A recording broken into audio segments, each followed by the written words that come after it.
really ate at him. It was so tough on Brandon after the FAA returned the letter of no findings. I mean, Brandon really was concerned about lives being harmed, and this was the envelope that Brandon sent, received the FAA's report of no findings, and that really led to... The FAA responded saying they didn't find anything from his reports.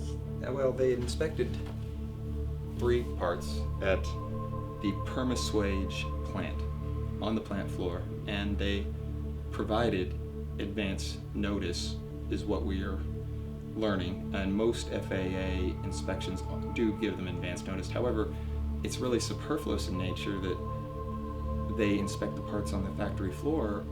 Why not inspect a part that's actually installed on an aircraft? The safety improvements in aviation in America have not really been due to oversight from Big Brother. They've all been paid for in blood. And so it takes an accident for anyone to take notice, is what you're saying. And not just in an airplane. It really, from what we've seen here, is it can happen in other places too. And there are whistleblowers out there that are not heard. And oftentimes a 27-year-old with 1 bachelor's degree from UCLA, while very, very smart,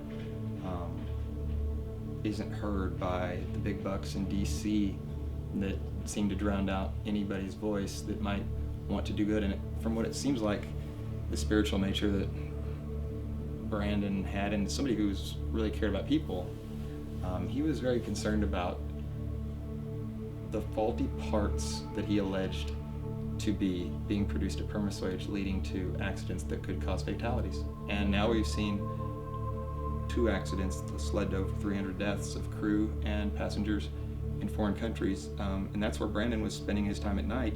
Even when he had his new job, when he got this letter, he was looking on the internet for incidents overseas, and that really got me thinking, this is where a lot of the evidence first presented itself. There's some of his notes here that very much like here's his actual name tag from Precision. These numbers we can't really make sense of, but interestingly, he was looking up a lot of whistleblower